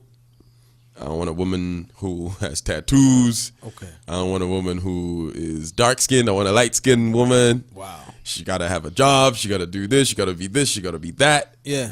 You know? And then it's like he caught a lot of flack for saying shit like that. So then I asked the question. It's like, people have preferences, but like, where do you draw the line where it's like, okay, you're being excessive now? Because we as people, when you meet someone, you know whether or not they're your type. Yeah. Like, don't lie to yourself. That's just 100%. How life is. Yeah. You know, you meet a chick, if it's a blind date, you meet for the first time, you're like, oh, god damn, I can't wait to get the fuck out of here. Yeah. You already know this is a horrible experience. I'm not interested in this whole thing that's about to happen. Absolutely. So, where do you draw the line? Where does it become excessive? Where it's like not even preferences anymore. You're just being a fucked up person? For me, I think what preferences are, or in terms of what preferences should be in a situation like that, when you're talking about relationship, boy and guy and girl relationship, it should be personality preferences, or physically. Obviously, people have preferences. The people who like skinny girls, people who like big girls, people who like whatever. I had a friend of mine who liked light skinned girls. Yeah. Or whatever it is. But I think for me, in a situation like that, if you want, like Tori's niece was asking, is number one thing when it comes to preference, personality. That's what you're talking about. Mm-hmm. Because look, in this day and age, if you want a light skinned girl, all right, and she's dark skinned, you can buy a pill and she'll be light skinned. if you're like, it's like, look, she ticks all my boxes. The one box she doesn't tick is that she's dark skinned. You can buy a pill for that. Can have a conversation with her, and if she feels like she needs to make it up to you, and you know what I mean? Yeah. Vice versa, if it's a guy, it's like, okay, look, this is my preference. Yeah. Or it's like, ooh, it's like, I don't know. It's just something about guys with dreadlocks that just makes me, And your man has never thought about getting dreadlocks. It's like, yo, for my girl, this is what she likes. I'm going to do this. You understand what I'm saying? Yeah. So for me, it should be about personality. When you start talking about cars and money and all of these different things, it's like, yo, you're getting into my pocket and I don't even know you. Yeah. What are you talking about? What's crazy is one of the episodes, one of the girls, because you know how the setup is. It's like a dude or a chick goes to meet the friends or family. Mm-hmm. And then they get a sense of what they ask, all the necessary questions, or that family basically represents that individual, and off of that you make your decision on whether you want to go for that person. You don't see them at all. Yeah. So one of them had their mother on the episode. It's like, what the fuck are you doing? It's like, why your mom gotta be there? And now the mom's asking questions like, are you a Christian? Do you go to church? And stuff like that. You know what I mean? Obviously. Well, I mean, what's the mother gonna ask? You know what I mean? That's so uncomfortable. Yeah, absolutely. Like, bro, absolutely. Like we haven't even started dating and I've already met your mom. Meeting your mother? Like that's crazy. You gotta have a pep talk before you meet the queen, bro. Yeah. Yeah, I mean, there has to be, and this is after months of dating, and then there's a pep talk. It's like, okay, this is what you do, nigga. Yeah. This is what you say. She's gonna hit you like this. You're gonna respond like this. Exactly. It's like your lawyer, preparing you for the prosecution, my nigga. Straight. That's what it is. Because yo, she's trying to find flaws. Yeah. I mean, my wife got interrogated by my aunt. Oh, for real? And the crazy thing is, I did not expect that, because the only thing I went to do was actually bring her to my mom, just to call her my girlfriend. Yeah. And when I got home, and then it was my mom and her 4 young sisters. Oh shit, bro. That is wild. How could you choose such a bad time? Didn't she just look at you sideways like, nigga, you led me into a trap? It's a trap. And then the crazy thing is like we go like round back and then we sit on the stools round back. And then my aunt, who's like professional, she she was top management of one of the top insurance companies, so she gets into her corporate side. Yeah. And then she's like, hi, how are you? You know what I mean? It's like, and then you're always like, Auntie Maggie, don't do this. And then it's like, how are you? What do you do? Yeah. Where do you work? How many are you in the family? You know what I mean? That's like proper 120% interrogation, like she's come for a job interview. Gosh. It was horrible. And then the other 3 aunts are just standing there looking. Uh-huh. Like... Because they're going to have a conversation about you after you leave. You know what I mean? It was horrible. I feel bad. That day was crazy. But it's kind of like, it puts stuff into context when, it's like, you don't want to start meeting the relatives. I mean, you bring a nigga in. It's like, oh, this is my brother. Yeah. This is my sister. Oh, this is my cousin. And then you wiggle yourself into the older cousins. Yeah. And all of, you know what I mean? Yeah. Until you get to the queen. Yeah. You just don't go straight. Nah, man. Nah. And the nigga of the show, the episode, he says, no, I don't go to church. Like, my nigga, you just gotta lie there. Because now you have to explain yourself. Yeah, yeah. And you think she's gonna be like, oh, I get it. Like, that's why you don't go to church. It's like nigga just say, yeah, I do. Yeah. All right, I was an altar boy in my early days. I does this shit, okay? I done worn the robes. Altar boy. What are they called in Bemba? Kampenga. There you go. But for the longest time, I thought they were actually called water boys. Because that's what they would call them, you know, the older generation. I'm like, why you call them water boys? I'm like, why? Did they carry some water at some point? They that's carry the like Catholic Church, right? Yeah, so, yeah. Holy water. Maybe that's why water boy. You know what I mean? Wow. But no, but like getting back to that. The whole Zambian men are trash. Zambian women are crazy too. Yeah. I mean, look. To a certain social extent, media has exposed it. Yeah, it definitely has exposed it. Look, there are good girls out there. There are good guys out there. Yeah, you know, there are good girls who turn bad. There are good guys who turn bad. Yeah, you know what I'm saying? And there are good guys who can be good for the right person. Yeah, and there are bad girls who can be good for the right person. That's true. You know what I mean? Mm-hmm. Seen those flips myself. Yeah, it's like, oh look, she used to be crazy, but look at her now. Yeah, you know? It happens. It definitely happens. Does. Yeah. So, to a certain extent, I'd say find your mutually crazy person, and y'all can be crazy together. You know what I mean? And I don't mean crazy in a bad way, but crazy in a way that y'all get each other. Yeah. You know, I mean, we saw this. I don't know, like Zambia is all about trends. When's the last time you heard of a guy getting stabbed by his wife or his girlfriend? Oh gosh, yeah. There was a point when that was just every other day, every other week. Yeah, I remember that. You know what I mean? So that shit was crazy, but oh gosh, you know, you never want to put yourself in a situation where you're like that. Yeah. And if you get the personality traits out of the way, if you see it's like, yo, my boyfriend has a bad temper, just get it on his kazam. Because then, if you don't do that, then you're thinking about just like, money, car, I'm going to lose all of these things. Yeah. But the personality, there's no relationship there. Yeah. So you're in a relationship with his stuff. Yeah. But, you know. It's sort of like if you're like in a job that you're just there for the money for, you know. Yeah. If it's not a passion for you, as soon as there's signs of, oh, this is about to be fucked up. Like, this is not, let me not say a job, let me just say a career. Yeah. You know, like, or you're an entrepreneur and your passion is makeup. Yeah. If the business crumbles, you're still gonna try again to make it happen. Absolutely. But if it's not, you're gonna move away. Yeah, if you're like your one interest is money. Yeah. So that's just also could be applied to human interaction and stuff. You know what I mean? Absolutely. So I don't know. It's just that show, like Date My Family, has just like, for me, it's just really exposed like just societies, like, I mean, I've been seeing that. Yeah, I've been seeing that a whole lot. I think I've even said this to you in our private conversations. It's like, look, if I never got married at the same time I got married, I don't think I'd ever get married. Yeah, I would have never gotten married. You would have seen too much. I would have seen too much. Something. Yeah. Yeah. Because right now, even the type of people that you bump into and you have conversations with them, it's like, so this is what you believe. You know, there's certain things that do not change, and they're principles. You know, even for a person, it's like, look, I'm straight. I will not do this. I would, you know, you get it. Yeah. So it's a principle. It's my principle. Yeah. So when you say straight, you mean you're not gay, or? Yeah, like I'm not gay. Okay, I thought you meant something else. Yeah.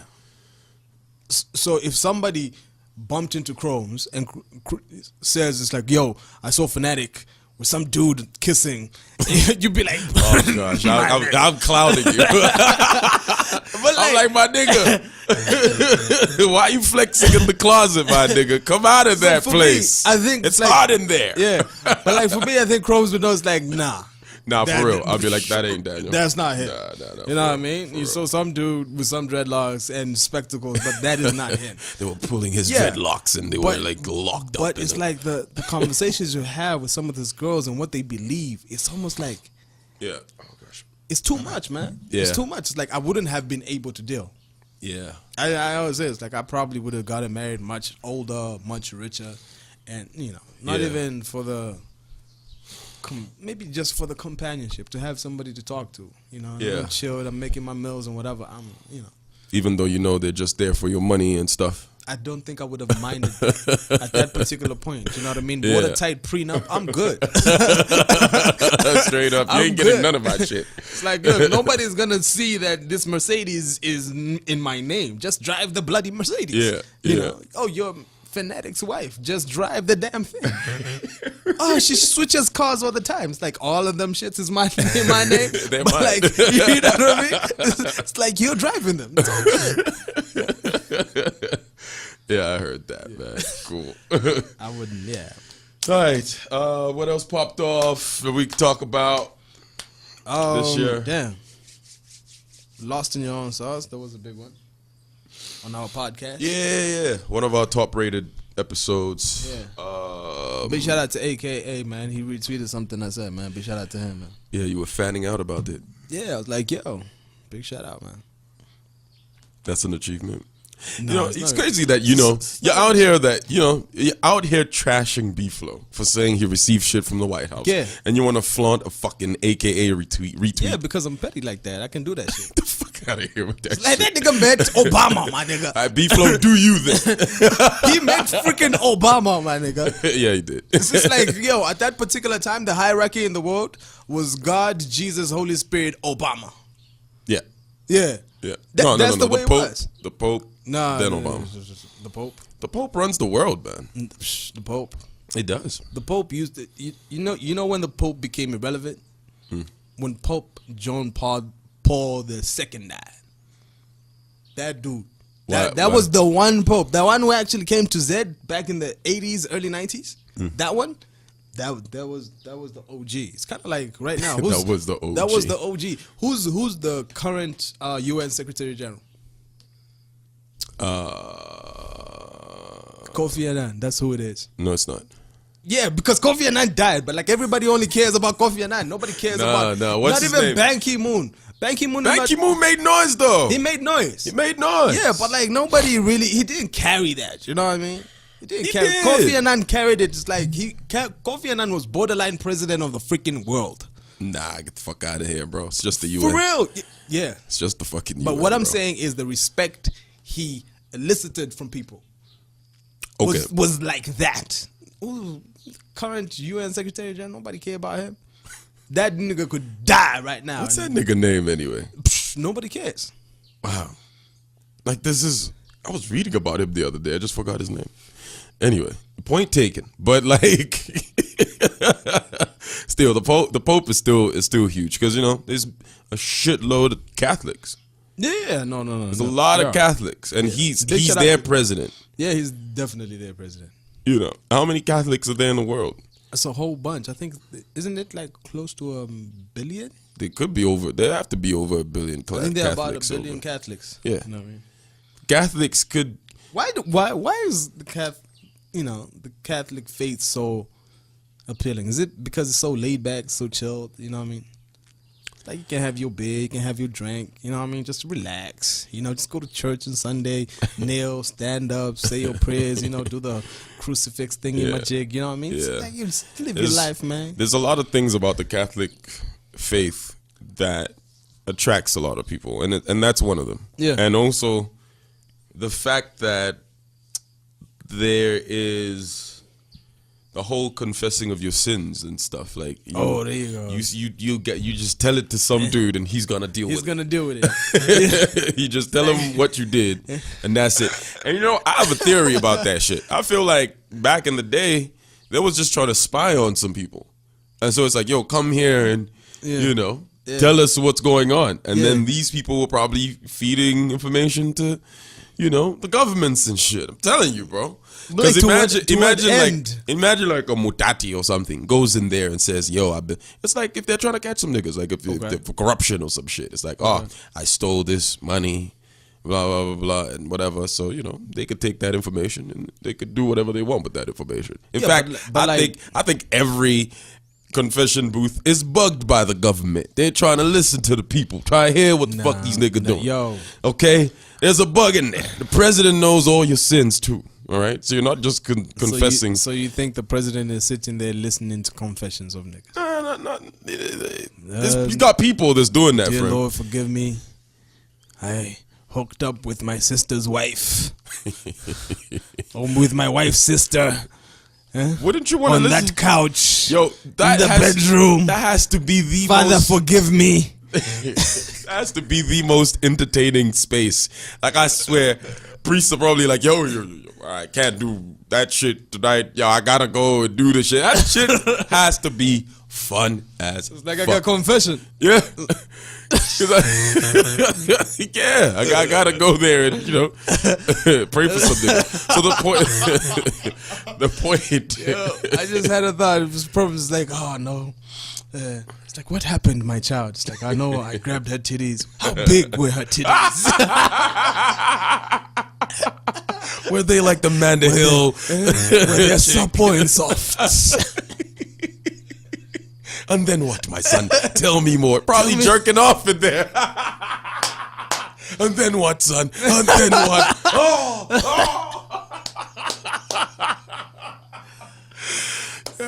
Catholics are gonna hate us, bro. But and then I flipped over, Father. And then what, son? Give more detail. Give more detail. Well, I'm trying to hear this. Yo, but like the thing is, I don't even know what we're talking about now. The point. I think I was driving towards a point. I was driving towards a point. You're talking about bugs and whatever. The government. No, but that was like one thing. I don't know where I was going with that. You distracted me. Yeah, I was trying to go somewhere with that shit, but whatever, man. Yeah. What were we talking about, man? Nah, I mean, we digress so bad. With that whole picture just messed up my whole mind. Yeah. Lost in your sauce. That's what we're trying to cover. Yeah, I think we So VGZ we talked about. I think this all stemmed from that particular tweet, and then me talking about AKA retweeting me. Yeah. And then B-Flow, and then Obama, and then God, and then the Pope, and then we got there. It's raw conversations. It's raw conversations. But with that said, for me, I felt as like it was just one of those things. It was just like, I talked about it. I just talked about it right now, but like it's like I'm allowed to talk about it because it's like it's content. You know what I mean? Yeah. I'm not going around, whatever. But I mean, I put it on my status and I was flexing basically for Mitchie to see it. Oh yeah. For somebody to see it. But like, because Mitchie, AKA's #1 fan. Oh my gosh, there's no one else that's nobody. There's no bigger AKA fan than Mitchie. No, nobody. Shout out to Mitchie. Yeah, but we're talking about how the Catholic faith has all these loopholes and stuff. Yeah. Or let's not call them loopholes. It's laid back. I said it's laid back. Yeah. Like just drink some wine and some crackers. Yeah. Or Sunday. Sit down for like 15, 30 minutes and you're done. Yeah. Go on and do whatever the hell you want to do. Yeah. And drink your head off if you want to. I mean, I think you also said just like why it makes it so appealing is because you can, basically confess your sins and go about your way. Yeah, and you don't have to speak. It's like you don't have to speak to God. You speak to somebody else, and so it makes it less heavy. I feel like, and you're not looking at them. It's like I think also, let's keep in mind that all this. If you're a proper preacher, proper pastor, proper preacher, proper man of faith. Yeah. When somebody tells you something, you're supposed to keep it, no matter what it is. Yeah. You know what I mean? You're supposed to keep it. Yeah, you're like a lawyer. You're like a lawyer. Doctor. I mean, lawyers, doctors, it's the same oath. It's like I can't come to you and tell you it's like, yo, I'm like this, I'm like that, and then you go ahead and start broadcasting it. Yeah. You can't do that. You cannot do that. Any proper preacher who is not supposed to do that. Yeah. So let's just also keep that in mind, So the whole theory about priest booths being bugged. Let's just wash that away. My nigga, right? that's a real. That's me getting into my conspiracy bag. Because I'll tell you this: the Catholics don't need.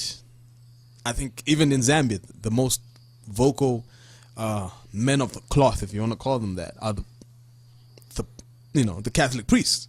Yeah. Because you can't really touch them. Because they don't get the money from you, they don't get jack from the government. Yeah. You understand what I'm saying? So they can be like, yo, iwe digalongo, whatever, and say whatever they want to say because you cannot touch them. They are money. Yeah. Vatican. That's why I was saying the Pope is more powerful than the President of the United States. Because think about it, the President of the United States is just the President of the United States. Yeah. The Pope is the President of all the fucking Catholics in the world. And we just said there's over almost 1 billion. How many Americans are there? What, over 200 million, 300 million or some shit like that? Yeah, about that. About that 300 much. million. Something like that. Some crazy figure like that. So that's why the Pope is more powerful than is he the more president. powerful or more relevant? More powerful. Because that's money. Because it's like, yes, it's money. Yeah. But like, you got money, what's the point? You run the world. It's like, what's the point of having all of that power if you're not doing anything with it? What you mean they're not doing anything with it? Like, what are you doing with it? Like power. With the United States government. Be like, yo, if you don't shut up, we're going to come out there and beat you up. That, you know, for me, that's power. It was just like, yo, we come over there and we'll beat you up. And they do that consistently. The Catholics will kick do that. Your ass. Catholics, like, how do Catholics do that? The Catholics speak out, man. I tell you, they speak out. The Pope will be like, yo, stop it. Stop that shit. Peace in Sudan. And it happens. It doesn't happen. Ain't nobody, ain't no rebel be like, yo, I'm about to shoot this nigga. Yeah. It's like, yo, the Pope just said peace in Sudan. It's like, oh, damn. Yeah. You know, since it's the Pope. But it's not the rebel. It's the leader of the rebel that will have a conversation with the Pope. Yeah, well, and they'll give him perks like, yo, we'll give you this, we'll give you that. Stop doing this shit. Give you Catholic money. Yeah, the holy money. Catholic money. We give you some change from all the takings we've gotten from the offerings. Give you an island off the coast of Italy.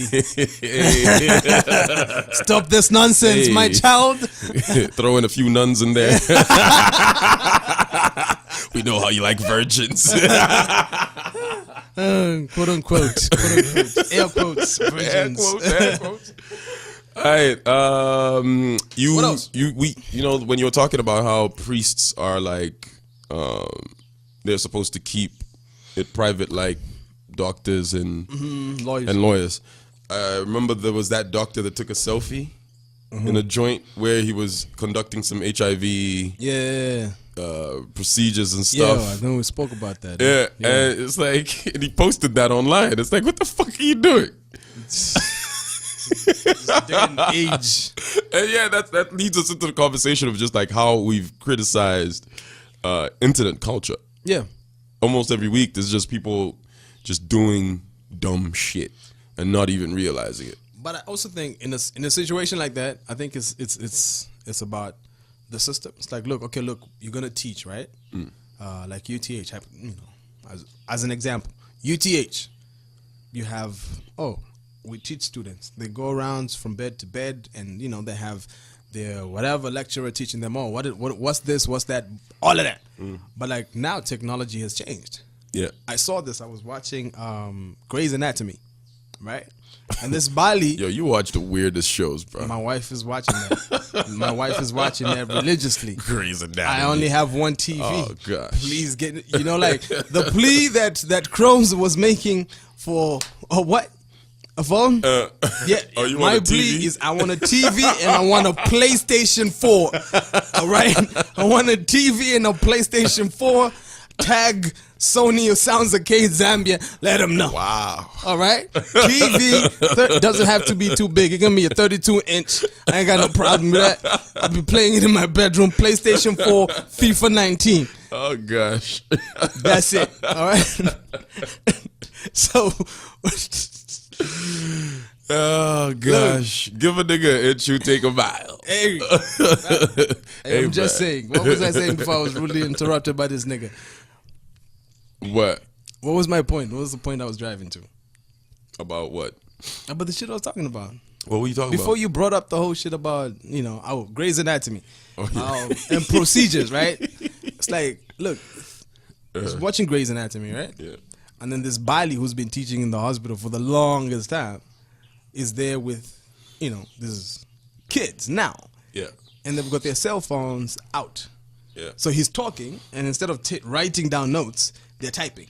Yeah. They're typing. So it's like they're not looking. It's like he's explaining something, and they're not looking at him doing the procedure. Yeah. You know, they're busy typing the stuff. It's like, yo, put that shit away. It's like, look at what I'm doing right now. So for me, I also think it's just like, now that, okay, things have changed and things have evolved. So if you're a doctor, then if you're going to be doing any procedures or doing something, leave your phones here. This is where your cell phones stay until your shift is over or whatever it is. Like, there should be a certain system that's put into play. But if the system is the same, and then these niggas are walking around with their cell phones and they're on WhatsApp with their hand up a vagina, you know, doing a test and taking a selfie, it's crazy, bro. Why does it have to be a vagina, bro? It could be, I don't know, a butthole. They're checking for a prostate, nigga.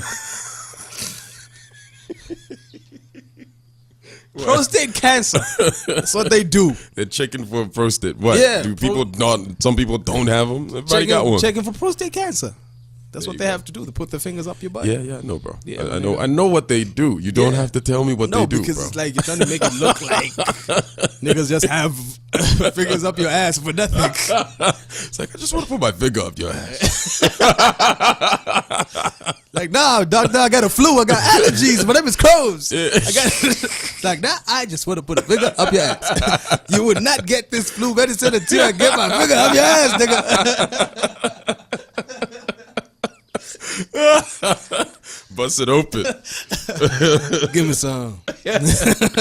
So this year was marred with a lot of stories of before we get to all of that, I think one of the biggest stories that needs to be addressed, or just rehashing it a little bit, was the justice for Vespa's. Yeah, man. Vespa's situation. Yeah, man. If you missed it, I can't remember which episode we talked about that on. Me too. But like, basically, students at Yunza rioted because meal allowances were not paid on time, and then the police were called in, and they made some irresponsible decisions. They went to places where the riots weren't happening, in the dorms. They shot tear gas canisters into the rooms. One of them happened to be where Vespa's was. I believe she wasn't even taking part of the riots. In this particular situation. You know, and then, that in turn caused a fire to break out, and then that's how she suffocated. That's how that happened. And then, everyone came out, Justice for Vespa's became a viral moment. Or whatever and call it. Celebrities from all walks of life came out, and students. Remember that march was amazing. That was amazing moment. Yeah, they came out, they did their thing, and it was absolutely amazing. But now, the Minister of Education has chosen to take away meal allowances from students at CBU, which is the Copper Belt University. Yeah. And now students have to fend for themselves, like when it comes to food and stuff. And I think we all know at least one or two students, and we know what they go through. It's wild. It's crazy. It's wild. What some of these people will do just for a meal. Yeah. Just for a tray of eggs. Yeah. I mean, that was a meme that went around. I remember that was funny as hell. It was funny as fuck. But like, when you think about it, it's like, damn. Don't buy me this shit. Just buy me some eggs. Just buy me some eggs. Yeah, don't buy me that 6-pack. Just give me a tray of eggs. Yeah. How crazy is that, bro? That's nuts. And now that's been taken away from them, because you gotta think, it's like not everyone that's going to these schools are coming from good families. Not at all. And Vespa's is actually one example of that. She didn't come from a well-to-do family. Yeah. And they were actually looking at her to be the breadwinner after she was done with school. They were putting together money to, put her through school so she could actually take care of them in the future. Yeah. And then that got cut off. And then now look at this situation at CBU where they're literally taking away food away from your table. And that's our very own Kandulo? Yep. All right. another typical situation. Look, just because you're book smart doesn't mean you're smart. Doesn't mean you're wise. Just because you're older doesn't even mean you're wiser. That's true. Because sometimes you just get older. Okay? That is true. She makes some of the most ridiculous emotional decisions. It's almost like somebody told her that this ministry is yours, and when you knock off, you can take it home with you. You know what I mean? Yeah. Like, this is mine. Mm-hmm. So she makes decisions. I don't know if she runs through the protocols. I don't know if the president knows about this, because for me, from my point of view, it's just like, look, if you're, I don't know, number 7 or 3rd or I don't know, whatever in command, you have to go report back to the boss and say, it's like, yo, CEO, I'm doing this in my department. Yeah. That cool? Can I get a thumbs up? And CEO signs off and says, yeah, go ahead and do this. Yeah. Right? Yeah. Yeah. In my that makes perfect sense. Perfect sense. Yeah. So to me, it's almost even before this. Because the other time it was like, oh no, we're gonna shut down Unza. And they shut it down for a long time. Yeah. You know, and I'm like, and the thing is, you don't shut it down saying it's like, okay, look, we're gonna shut it down for a month until things calm down, and then we're gonna open it on this date. No, it's like we just close it. Yeah.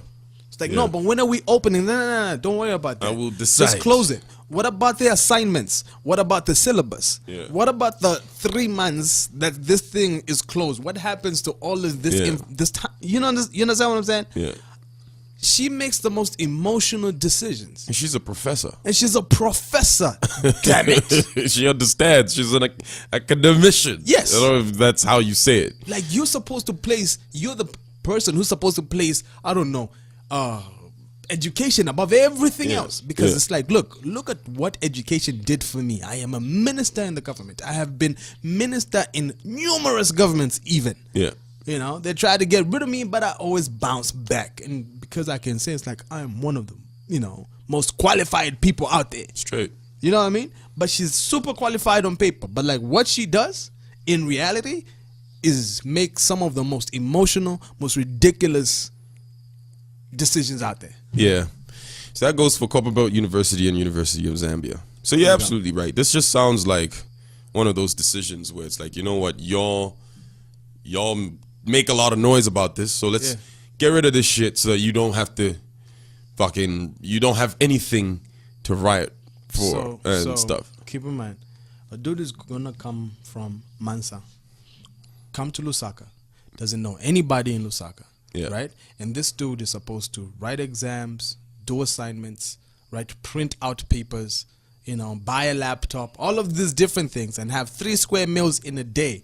From what? From wow? How? How is he gonna do that? Yeah. How is she gonna do that? And then when you have a situation where you walk past freaking NEPA and these colleges, and there's, I don't know, dozens and dozens and dozens of cars parked outside, and you'd be like, wait a minute, this is not the students. There you go. And then you wonder why. And then you wonder why. Oh, like why are these young girls being promiscuous? Yeah, we weren't like this back in our day. Like this back in the day. You had meal allowances. You had meal allowances because the government sponsored for you to go get educated and come back and make your country a better place. Yeah, you're taking food off these kids' tables, and what do you think is gonna happen? What do you think is gonna happen? Do you think it's gonna resolve this whole meal allowance rubbish? It won't. No. Ugh. I heard you, man. I heard that. Yeah, well put. We got to wrap it up. So, your expectations for 2019? Bigger and better, man. Yeah. We grind like we have, never grounded before. Past tense of grind is grounded. In case you didn't know, get some knowledge read up on a book or something. You're reading the wrong Urban Dictionary, bro. Is that the one the Chinese are putting out these days? Yo, probably, bro. Probably. I'm being accused. I think it's like I'm being accused of being racist. I'm not racist. You kind of say some racist shit sometimes. I put up that status. Remember about me going to China Mall to buy some stuff? Which one? I went to China Mall. McKinney. I didn't see this. I put up a status. I went to China Mall in McKinney, right? Yeah. So China Mall, get a couple of things here and there. Walking out of the store and Chinese Santa, and I literally said this, goes like, ho, ho, ho, ho. And then he hands me this thing, you know, and I get it, and it's in a plastic, and I thought it looked like, you know what it looked like? It looked like what? Chinese. It looked like pine cones, and then I got it, and I realized it's like, oh damn, it's actually biscuits. Oh, for real? Cookies and whatever. It's in the clear plastic and they're dark brown. Did he wash his hands? You don't want to catch that Chinese color right now. Come on. Right? So that's some racist shit you said. Could have been that same nigga. And I look at that, and it didn't have a manufacture date. It didn't have an expiry date. No. It didn't have any labeling whatsoever. Wow. Nothing. It was just clear.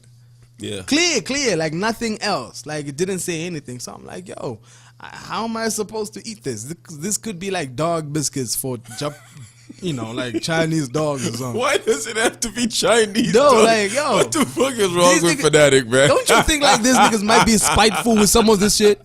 Like they be like going through the neighborhoods and picking out mongrel puppies, grinding them to a pulp and making biscuits. It's like, yo, eat this, give us a Zambia. You know what I mean? Nah. Probably doing that shit. Ain't nobody doing none of that, bro. I'm just saying. No. You need to stop with that bullshit. But like the Bureau of Standards okayed that shit where you could have like no expiry date, no whatever date. It's like because it's supposed to be labeled. Those are the standards that we have in Z. You're letting these people do whatever they want to do. Yeah, man.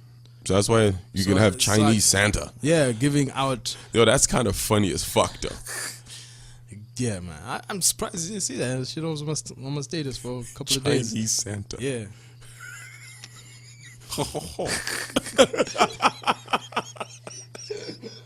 It's true though. Nigga didn't even have the courtesy to give you like a Chinese phone or something like that. Nah, just man. gave you fucking Chinese biscuits. Giving out everybody who was in the store. And keep in mind it was jam packed, so he had a shitload of that stuff. You know what I mean? It's got to be like that shit, like the bottom of the barrel. Yeah. Type so shit. I need to. Did you eat the biscuits? No, I didn't. What they taste like? I know you ate them biscuits, man. Come on. I did not eat those biscuits. You fucking ate those biscuits, nigga. I did not even give them to my dogs. Because they're Zambian dogs. They don't eat Chinese. Yo, no, man. Nah, man. What are you eating? That type shit, man. Anyway, expectations. Bigger and better things. We're gonna grind like we have never grounded before. Yeah. 2019, man. We're here to stay, man. We're here to stay. Personally, obviously, grinding, but obviously as far as the podcast is concerned as well. Just wanted to see, the different things that we can do. More experiments, I guess, in 2019, you know what I mean? See who we can have up in here just, to keep on adding shit. We've had situations where we want to have people here, but, scheduling conflicts. And that's why, you remember, we had this conversation where the first format of the show was me doing interviews with celebrities. And it was dope. But it's like different people have different work ethics. And they look at certain things differently. It's like, podcast? But if you call them for like radio interview, they'll show up quickly. You know what I mean? I'll call somebody today and say, yo, Monday we're doing a radio interview. They'll show up. Yeah. But like podcast is like, But them shits is, we fucking Russia, my nigga. Yeah. We're in Australia, my nigga. We're in New York, my nigga. Yeah, in case you didn't. We're everywhere. So, yeah. Keep on slacking. But yeah, we'll have some interesting guests. Yeah, next year. Most definitely. Bigger and better. I do, we've been talking about how all these we got big ideas for this. And yeah, just keep on listening, Yeah, absolutely. And remember, always recommend it to anyone to a who friend. Who will, somebody you think will like it. I mean, let them try it out. If they don't like it, it's fine. Yeah. Not everything's for everybody. It's cool. You know what I mean? Everybody. I mean, I had my cousin just pop up yesterday. My cousin, he popped up and he was like, yo, I actually just started listening to the podcast, episode 1. Yeah. And I'm on episode 2 now, and I'm loving it so far. And I'm like, yo, dope, man. Thank you very much. That's what's up. I mean, you have some way to catch up, but like, you have a lot. It was just one of those days where like I didn't have stuff to do at home, and I was like, let me give it a go. And then he loved it. Yeah. So that's what's up, man. Yeah. No, shout out to everybody trying it out, and appreciate it. And all our people in the group. Oh, crazy niggas in the group, yeah. man. God Big shout out to the Raw Conversations guys, man. Ben. Yeah. Ben, Robert. Robert, my gosh. Yeah. Jolly and them. Big shout out to Jolie, man. Linda, shout out to Linda. Yeah. And all our great people in the group. Alfie. Samuel. Yeah, shout out to Samuel as well. Where the hell is Samuel? I think it's like Ukraine or something. Yeah. Yo, how's the racism that side, bro? Yeah, talk to us about that. Yo, talk to us about that, because I was watching a BBC interview and it's crazy. Oh, for real? Yeah. Goddamn. I was a Nigerian dude who's been there for like 17 years and he was complaining. It's like, this is normal for me.